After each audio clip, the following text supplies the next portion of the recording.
네, 안녕하세요. 테슬라와 2차 전지에 올인하고 있는 일레컨이라고 합니다.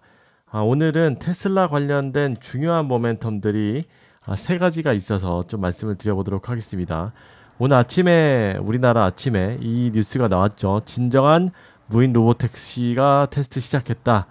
사실 이거는 제가 엄청 한 몇 년을 기다려온 순간인지 모르겠습니다. 여태까지는 사실 반쪽짜리 어떻게 보면 로보택시였었는데 수없이 많이 말씀드린 게 이제 진짜 로보택시가 시작된다. 그게 오늘이다라는 겁니다.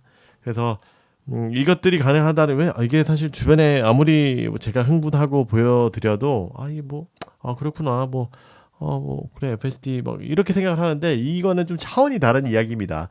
테슬라에 대해서 좀 아시는 분들은 그래서 이것들은 빠른 플릿 확장이 가능합니다. 지금 뭐 120대, 뭐 123대 뭐 이 정도밖에 안 되긴 하는데, 뭐 웨이모가 1000대 정도 된 상황에서 웨이모 따라잡기가 본격적으로 시작됐다. 내년 4월에 거기다 휠이 없는 초저가 차량인 사이버캡 출시를 2만 3만 달러에 출시할 예정입니다. 이 로보택시 전용으로. 그렇게 되면 2인 할 때는 이제 휠이 이제 없다 보니까 트렁크가 없다 보니 뒤에 1열밖에 없는 거죠. 트렁크를 크게 만든 구조고 2인은 사이버캡이고 3인 이상은 모델 Y로 혼합한 구조로 택시를 운영할 것입니다. 혼용으로 해가지고 이게 당장 저희가 FSD 매출이 뭐 채택률이 한 12% 정도 되는데 전 세계적으로 우리나라는 아마 훨씬 더 점점 높아지겠죠. 우리나라의 사실 감성이라고 하면 그것들은 차치하고 이제 로보택시가 매출로 찍히는 구조적인 성장기로 진입을 했다.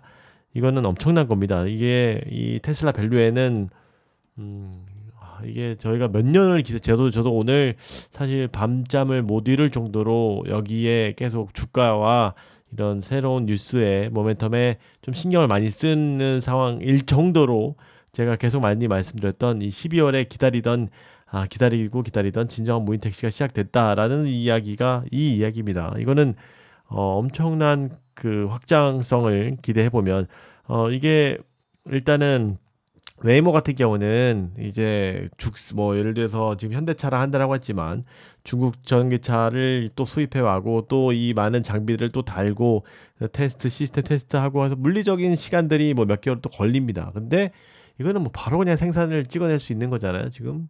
예, 이런 것들은 뭐 1분에 몇 개씩 찍어낼 정도로 할 정도로 엄청난 생산량을 자랑하는 그런 상황이니까 기술만 분명히 아직 초반에는 사실 뭐 몇 대 확장 안 할 거예요. 이게 진정한 무인 택시로 하는 것들이 만약에 사고 나면 이 후폭풍이 장난 아니기 때문에 그래서 아마 12월 15일은 그냥 뭐 100대 정도 기존에 일론 머스크가 이야기한 대로 텍사스에 뭐 지금 30대면 뭐 30대 정도 뭐 크게 확장은 안 하고 그다음에 뭔가 문제가 없다라고 판단되면 대규모의 확장을 26년도에 할 것이다. 그래서 뭐 마음 급할 필요는 없습니다. 근데 진정한 무인 택시가 시작됐다라고 말씀드릴 수 있는 것은 굉장히 큰 뉴스다. 그리고 또한 테슬라 같은 경우에는 스페이스 X의 IPO가 역사상 가장 큰 IPO라고 하죠. 우주 나머지 기업 관련 기업들의 시총을 다 합해도 우리나라 뭐 엄청난 900조 정도 된다고 하는데 테슬라 시총이 한 3, 4분의 1 정도 된다고 하는 것 같아요. 테슬라와의 시너지를 기대한다. 지분 투자를 또 할 것이다. 그리고 여기에 일론 머스크의 그 수장 쪽에서 이제 일론 머스크도 이야기 많이 했고 테슬라 XAI 쪽에서도 많이 엔지니어들이 이야기했는데 칩 부족이 아니라 전력 부족이다. 그래서 지금 콜로스서스 2에 엄청난 4천억 정도의 투자가 됐는데 이게 그냥 괜히 한 게 아니라 지금 에너지 인프라를 빨리 설치할 수 없는 상황에서 이런 것들은 또 피크 전력치가 굉장히 기준이 높은 이 데이터 센터에 지금 빨리 하려면 요거를 ESS를 빨리 해야 된다. 그래서 이 표본을 사실 일론 머스크가 보여준 거라고 볼 수 있죠. 실제로 아마존에서도 칩 같은 경우를 다 준비해 놨음에도 불구하고 쓰지는 않는 이게 어떻게 보면 왜 그러냐면 칩 같은 경우는 감가상각이 5년이에요. 그래서 안 쓰면 이건 엄청난 손해예요.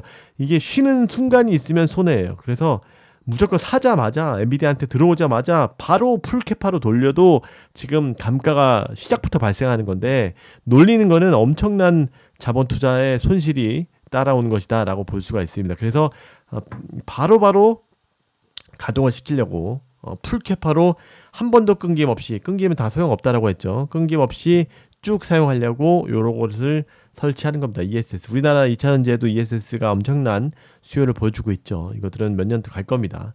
이 기타로 옵티머스 로봇이나 XAI 이런 것은 최대 유망 사업, 미래 사업이라고 할 수 있는 로봇. 물론 저는 뭐 3년 이내에 뭐 매출을 잡히지 않을 것은 뭐 쉽게 투자하지 않는 스타일이긴 하지만 로봇도 뭐 얼마 안 남았습니다. 이게 이런 AI하고 합쳐가지고 로봇이 이런 것들이 더욱더 빨리 움직이고 있습니다. 이런 모든 것들이 무인택시나 에너지나 우주나 옵티머스 로봇 전부 다 국가 안보랑 관련되어 있는 사업들이에요. 그래서 미국이 쉽게 제조 강국인 중국을 제치려고 이제 지금 중국 제조한테 너무 지금 중국이 다 가져갔잖아요. 그래서 위기감에 빠진 거예요, 미국이. 그래서 미국이 보조금이나 이런 기술적인 통합이라든가 지원이라든가 이런 것들을 안 할 수가 없다. 그 수혜를 테슬라가 가져가고 있다. 최대 유망 사업을 보유가 하고 있고 기타 처리된다는 것이 넌센스일 정도다라고 말씀드릴 수 있을 것 같아요. 그래서 뭐 유튜브도 제가 올렸고 오늘의 신고가를 세울 수 있을지 한번 지켜보도록 하겠습니다. 사실 오늘 뭐 정규 방송을 하려고 한 건 아니었고 제가 항상 그 회원분들을 대상으로 해서 어떤 것들을 할 수 있을까 제 와이프가 이렇게 많이 회원 가입을 해주셔서 너무 놀라워하더라고요. 그래서 우리 남편이 이렇게 헛되이 한 건 아니구나라는 이야기를 해줄 때마다 좀 더 저도 뭐랄까요 이렇게 좀 여러분 덕분에 자부심을 많이 느끼고 있고 주가 돈은 사실 그쪽에다가 테슬라와 2차전지로 벌겠습니다. 그래서 여러분도 이런 것들을 꼭 항상 투자에 진심으로 임하셨으면 좋겠어요. 저희가 이거 뭐 방송 보고 투자하고 누구 말 듣고 투자하고 이렇게 하시면 절대 안 돼요. 제가 온 힘을 다해서 밤새서라도 공부하고 1%라도 확률을 높여서 공부하시고 투자하시는 그런 모습을 가장으로서 우리가 가져야 된다라고 생각을 합니다. 네, 오늘은 짧게 영상 마치도록 하고 좀 간단히 수시로 영상 올리도록 하겠습니다. 도움 주셔서 항상 감사드립니다. 안녕히 계세요. 잘 주무세요.